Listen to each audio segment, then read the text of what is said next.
let's talk Invisalign and maybe the difference of Invisalign versus the old braces, maybe the difference of Invisalign versus the Sure Smile. But mainly tell us of how Invisalign work and for whom they are pretty damn good, a good option to do.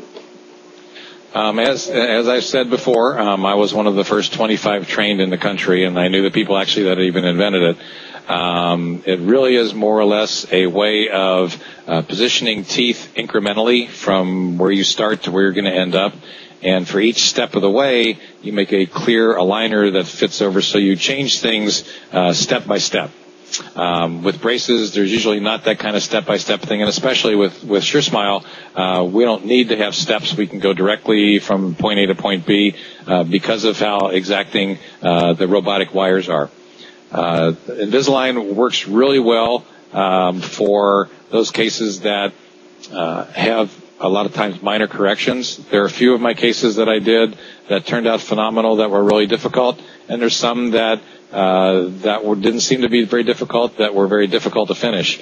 I would say probably in order to get the kind of quality that I like and what my patients expect as far as exact finishes, I'd say close to half of the Invisalign cases that I did, I ended up putting braces on at the end to fine-tune things.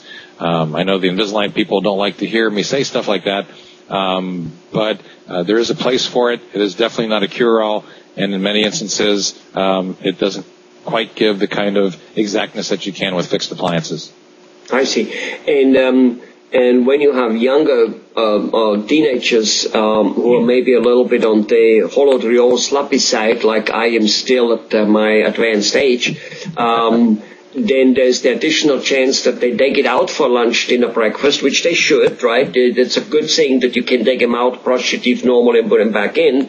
But then the bad thing is they could possibly stay off for a long time, right? Very, very definitely. The research with Invisalign, like appliances, and there are a number of other offshoots from it, clear aligner appliances, is that the research shows us that if you leave your aligner out for any more than 4 hours at a time, then the cellular response around the roots of the teeth starts reversing itself, and you almost have to kind of start all over again. It's a very difficult thing to be completely committed and follow the directions exactly like you're supposed to. I did Invisaligns on myself in 2000 after they first came out to see what it was like. And it was not difficult to wear them, but it was difficult to make sure you had them in all the time. It's real easy to forget them and real easy to not wear them. And especially for our younger patients, I always did kind of keep the parents away from that if it was at all possible. I had some of my teenagers that did great with them, but for the most part, it's a hard thing to commit to sometimes. Well, that's with everything in life. I mean, some people, of course, better at it. Like my wife, whatever she starts with it, whether it's a vitamin regime or something she does with her face or whatever it may be, brushing, for instance, I'm usually through showering, shaving, washing, and she's still brushing. And, she does it religiously. And for people like her, Invisalign would pose no problem at all.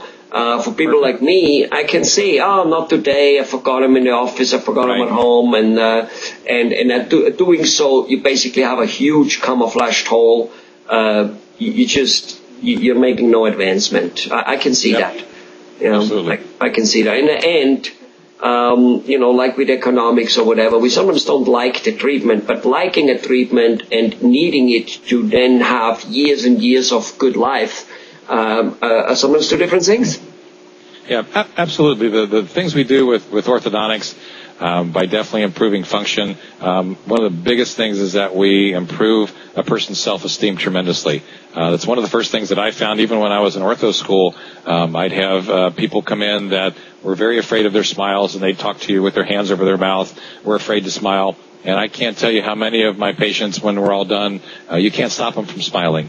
And their parents and their families are just amazed at the different person that comes out at the other end. Nothing beats $1 million smile, huh? Absolutely. Absolutely. All right.